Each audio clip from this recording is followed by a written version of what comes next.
Buen día, adelante. Bien, buen día. Vamos a continuar con la parte de protección presupuestaria.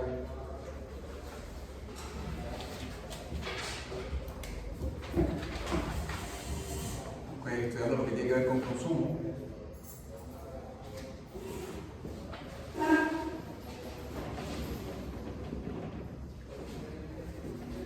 Para ello hemos visto la restricción presupuestaria.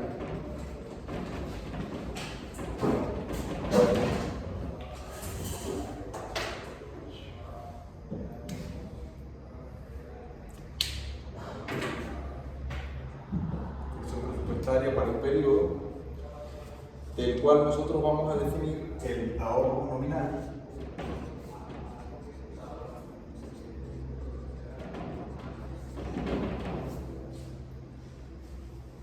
que viene dado por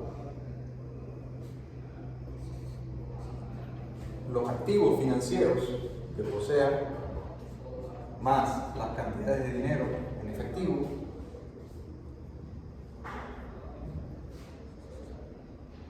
menos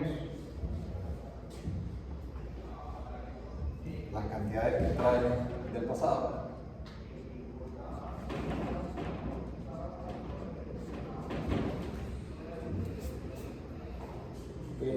Y eso debe ser igual al ingreso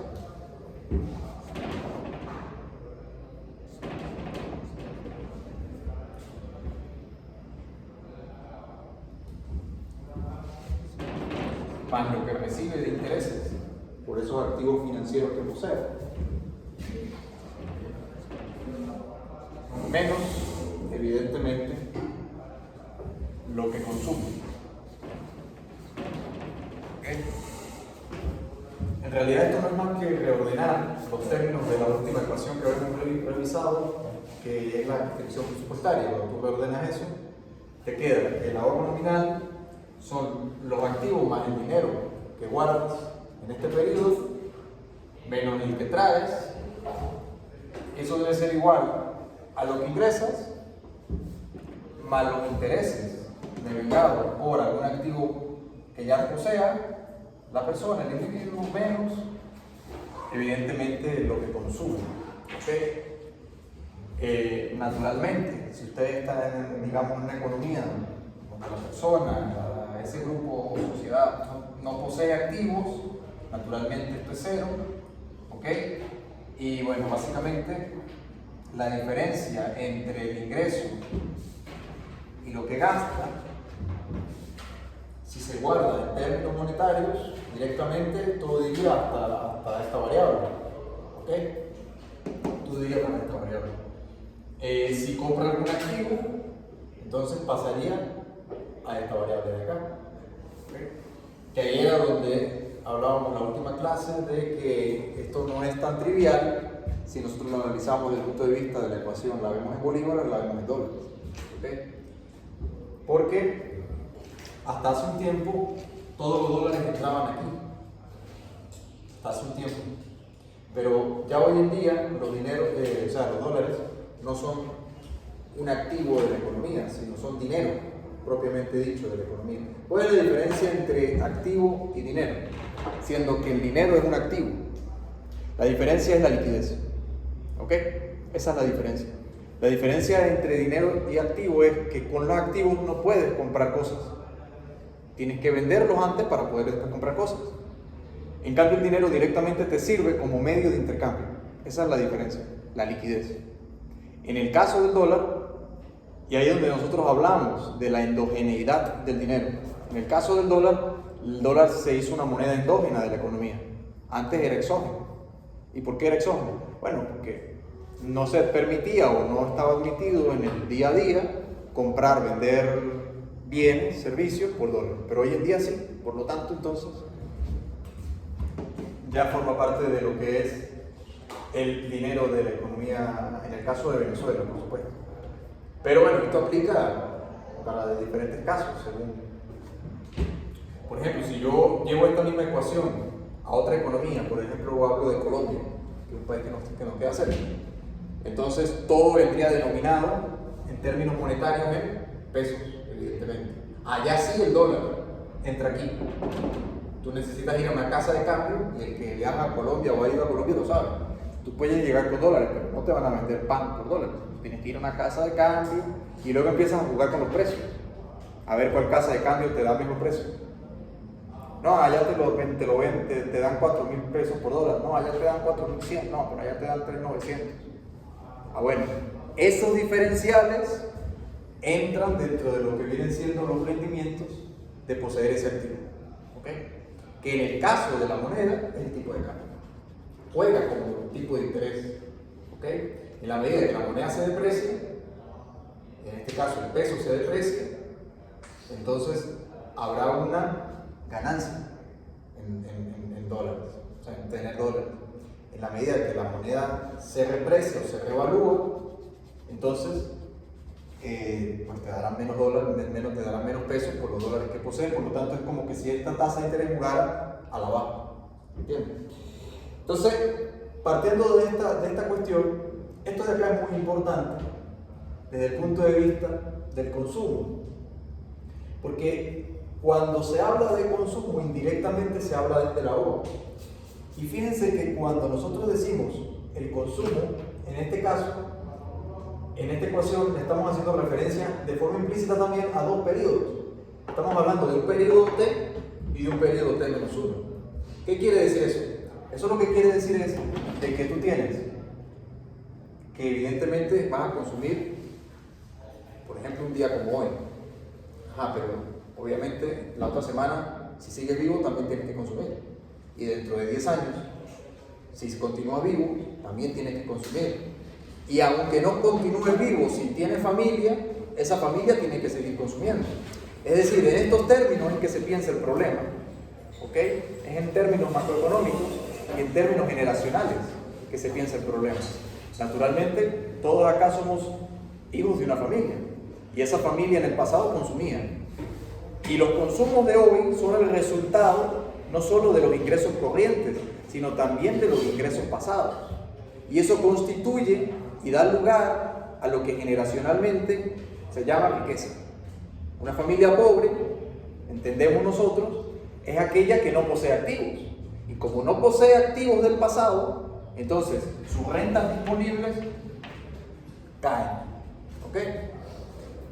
Una familia rica es rica porque tiene activos, pero esos activos han tenido que ser adquiridos previamente.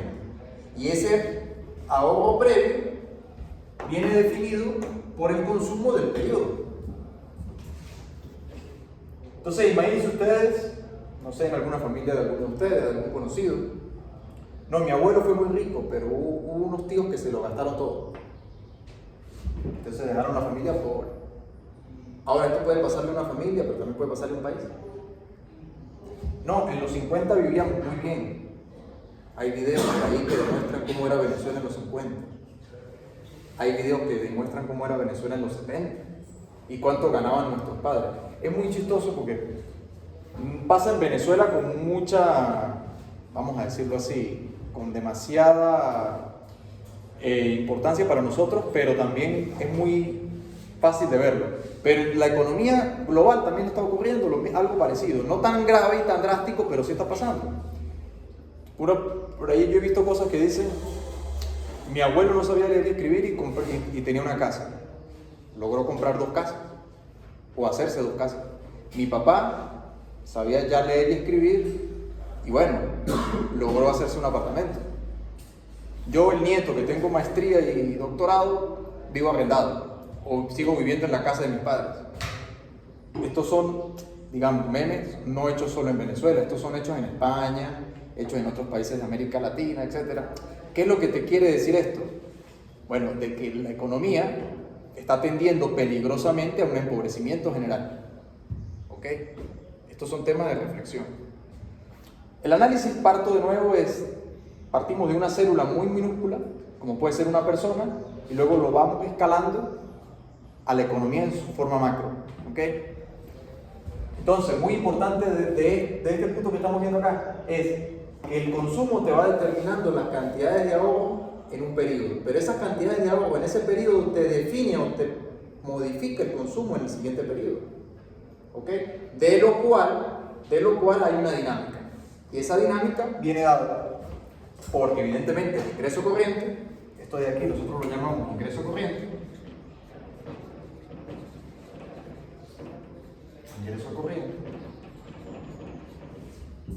y esto de aquí, evidentemente, gasto corriente.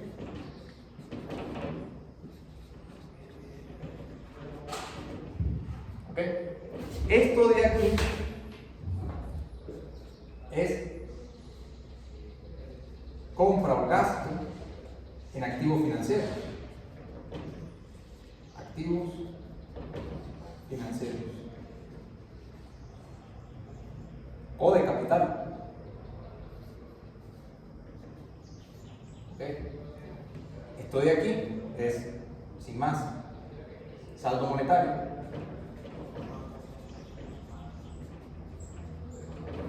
¿Okay?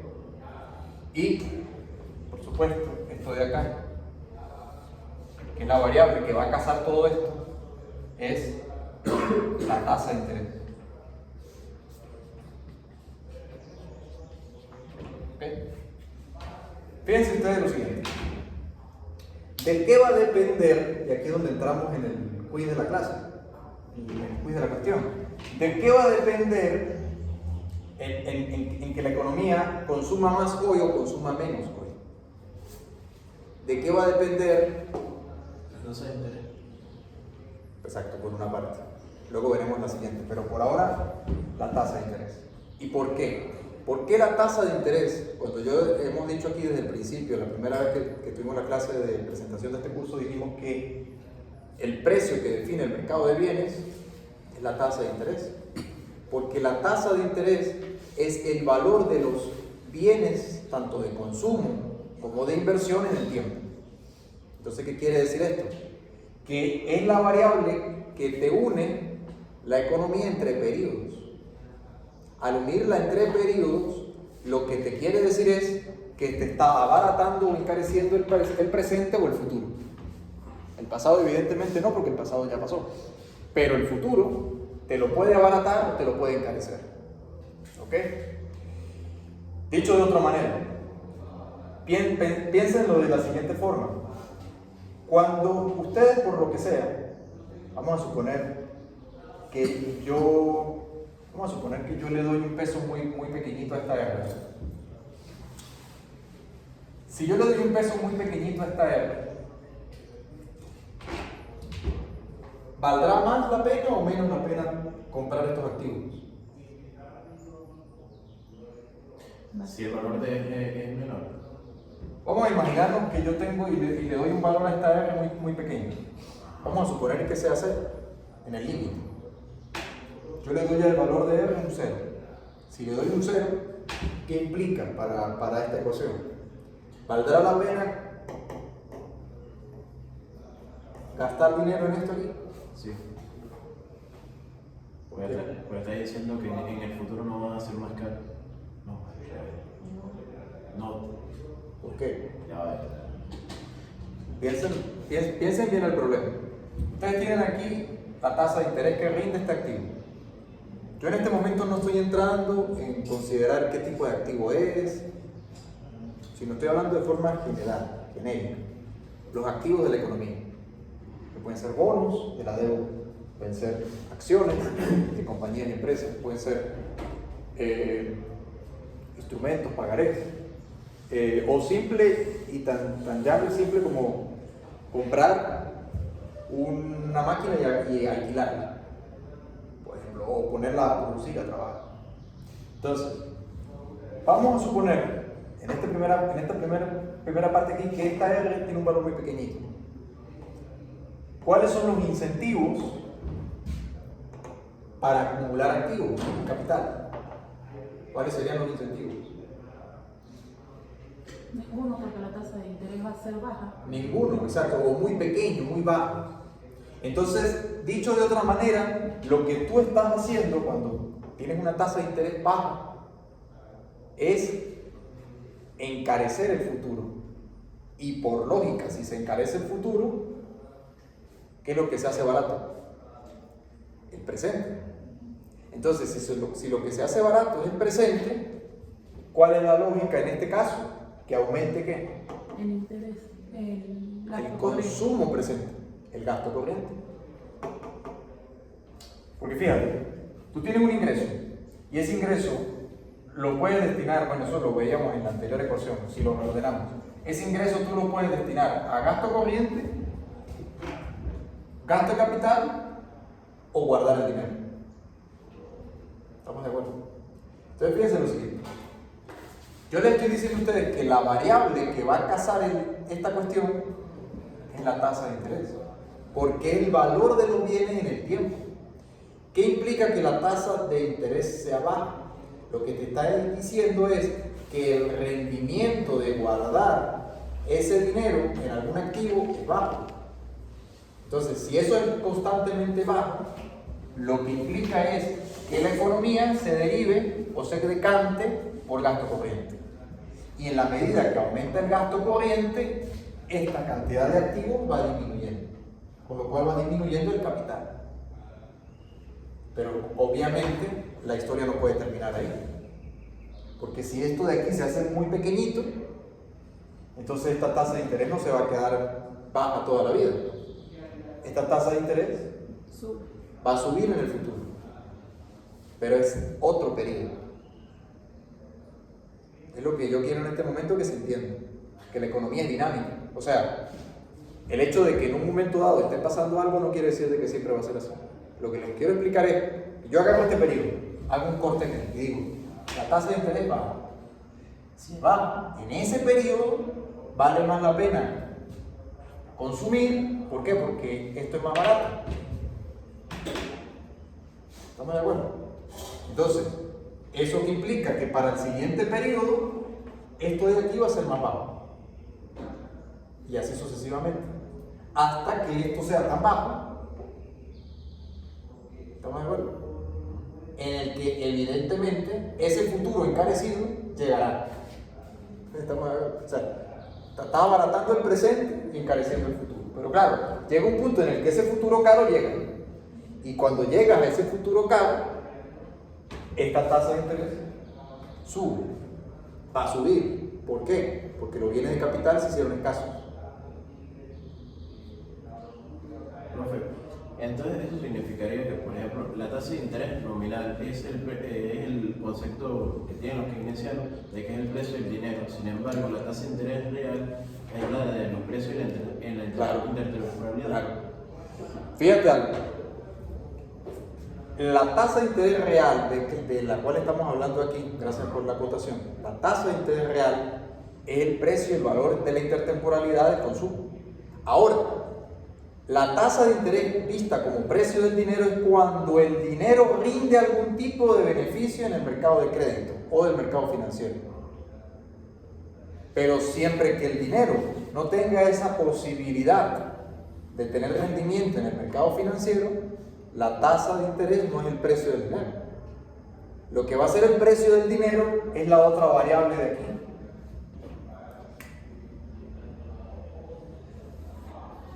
Esta de aquí. Nivel de precios.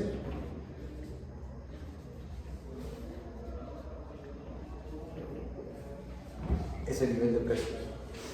¿Ok? El nivel de precios. Porque fíjense ustedes lo siguiente, vamos a tratar de entender bien esta ecuación. Esta variable de aquí, son saldos. Estas variables de aquí vienen dadas por el mercado, o vienen dadas por la interacción de todo el mercado. Fíjense lo siguiente, en este contexto, ustedes me pueden decir a mí, claro, si esa es la lógica, y precisamente, entonces aquellos que hayan sacrificado consumo y comprado activos en el futuro estarán mejor. Claro, porque tienen que sacrificarse en el presente. Pero en términos de macroeconomía, lo más interesante para nosotros no es eso. Eso es interesante, claro que sí. Desde el punto de vista de una persona, como inversor o como consumidor o como agente de la economía, claro que sí. Ustedes están estudiando economía y ustedes pueden darse cuenta de que cuando la tasa de interés es muy baja, aún así, claro, esto tiene una razón de sacrificio. Luego entraremos en esos detalles. Cuando la tasa de interés es muy baja es porque el precio de estos activos es muy alto. Luego entraremos en eso, ¿no? Pero ¿qué quiere decir? Que tú estás sacrificando. Estás sacrificando que consumo barato por bienes de capital caros. Pero claro, eso puede ser atractivo en un futuro, sí, lo acabamos de ver. Pero ¿qué pasa cuando toda la economía, toda la economía tiene una dinámica? De repente hubo un grupo que tomó, mientras que todos iban a la izquierda, hubo un grupito que fue a la derecha, ok. Pero estamos hablando en términos macroeconómicos. Cuando toda la macroeconomía, o sea, cuando los grandes conglomerados van hacia la izquierda o hacia la derecha, no quiero entrar en cuestiones políticas, cuando van hacia un lado, ok, puede que haya un grupito que vaya contracorriente y en el futuro esté mejor, puede ser. Pero ¿qué pasa cuando toda la economía va hacia un lado que tiene como único resultado lo que como economistas sabemos que va a tener? De eso es que estamos hablando. Es en términos macro que estamos hablando. Entonces, la otra variable que te va a indicar eso es el nivel de precios. ¿Por qué? Porque el nivel de precios sí va a ser el valor del dinero. ¿Cuántos bienes puedes adquirir? ¿Cuántos de esos bienes puedes adquirir? Entonces, partiendo de eso, nosotros vamos a definir la tasa de interés real. ¿Ok? Tasa de interés real. Entonces, la tasa de interés real nosotros la podemos definir como los precios actuales entre los precios futuros, ¿okay? Menos 1. Ahora bien, fíjense ustedes, yo acabo de decir, estoy partiendo del hecho de que estoy haciendo pequeñita esta variable. Para que esa variable sea pequeña, ¿qué tiene que significar en términos de precios? Yo acabo de decir de que el futuro se encarece. Por lo tanto, este aumento de precios futuros implica una tasa de interés actual, o sea, del periodo T, más baja. Ante esa dinámica, claro, es lógico. Si tú tienes que los precios mañana los esperas mayores, tú vas a guardar el dinero. No tendría mucho sentido, ¿verdad? Y los venezolanos sabemos bien esa dinámica. Hay una vorágine. O sea, tú dices, cónchale, el mes que viene esto va a estar más caro, y dentro de 2 meses va a estar más caro, y dentro de un año va a estar todavía más caro. Entonces, ¿qué hago? Gasto corriente. No me quedo con el dinero. No me guardo el dinero. ¿Ok? Ahora, si desde ese punto de vista los precios del, digamos, futuros son esperados mayores que estos de acá, o sea, que los del presente, que me hace la tasa de interés baja, claro, evidentemente hay que ahorrar en dinero, y ahorrar no tiene mucho sentido. El sentido, digamos, está dado para consumo. Pero desde el punto de vista de la inversión, porque ese gasto en capital,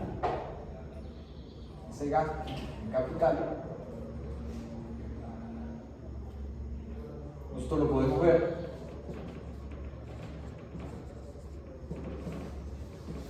como inversión.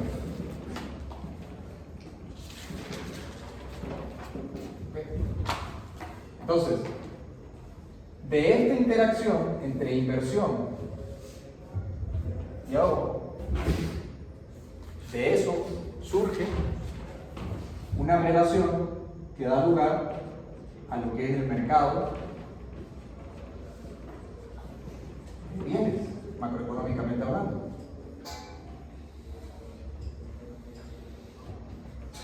¿Okay? Donde nosotros tenemos por este lado la tasa de interés real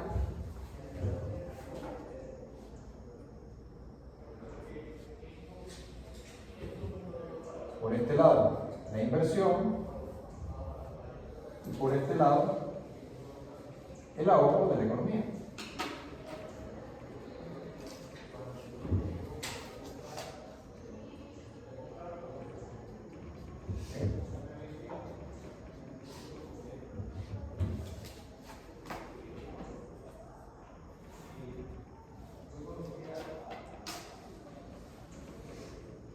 Donde nosotros vamos a admitir en principio que hay un equilibrio entre esa tasa de interés y ese nivel de inversión que es igual al ahorro. ¿Okay? ¿Por qué? Porque claro, fíjense ustedes, si yo parto de un supuesto de que la tasa de interés es baja, el interés de ahorrar es bajo. Pero fíjense que habíamos ya implícitamente hablado de que el interés de invertir puede verse estimulado. ¿Okay? Puede verse estimulado. Ahora, guardar estrictamente el dinero en esa dinámica no tendría sentido. No tendría sentido. Con lo cual, ante tasas de interés menores, ¿okay?, el ahorro se trasladaría negativamente. La inversión, en principio, sí se trasladaría positivamente. Claro, normal. Si yo espero que los precios de algo en el futuro sean mayores en cierto sector, yo puedo decir, oye, vale la pena invertir en ese sector. Entonces, vamos a hablar, por ejemplo, de la construcción de vivienda. Porque hoy en día en Venezuela nadie construye vivienda, o muy pocos. Están construyendo edificios, apartamentos, viviendas. Porque es el sector de la economía inmobiliaria en Venezuela está estancado. Porque sale más económico ahorita comprar ya hechos que construir. Ajá, pero ¿qué quiere decir eso? Que el poder adquisitivo de la clase media, que es el eslabón de mayor falta de consumo, está en pero en términos de precio de viviendas. Que los precios de la vivienda en el futuro no van a ser mayores. No van a ser mayores. Entonces, claro, si los precios de ese sector, por ejemplo, yo no los espero mayores, pues naturalmente en ese sector, en ese mercado, no habrá inversión o no habrá mucha nueva inversión. Básicamente por el tema de que es normal, si yo no espero que los precios en el futuro aumenten siquiera un poco, pues yo digo, ¿para qué invertir en ese sector? ¿Verdad? Ahora, vamos a suponer también que en el caso pase al revés, que cambien las condiciones y yo espero que los precios de las viviendas dentro de un año van a ser más altos. Bueno, ustedes, si eso fuese así, ustedes vieran automáticamente toda una serie de terrenos ocupándose por máquinas de construir y obreros empleados y arquitectos empleados e ingenieros empleados, etcétera, etcétera. ¿Por qué? Porque el mercado empieza a dinamizarse porque, claro, hay una tendencia a que los precios en el futuro sean mayores. Estoy hablando de otra realidad, no es la realidad venezolana en este momento. Estoy hablando de otra realidad. Pero lo que les quiero explicar con los ejemplos es para que ustedes entiendan esto.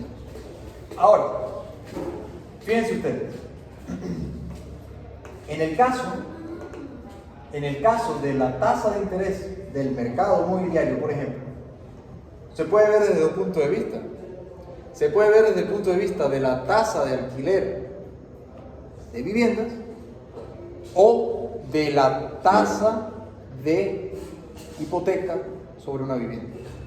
Vamos a verlo desde el punto de vista más fácil, que es desde el punto de vista de el alquiler de la vivienda.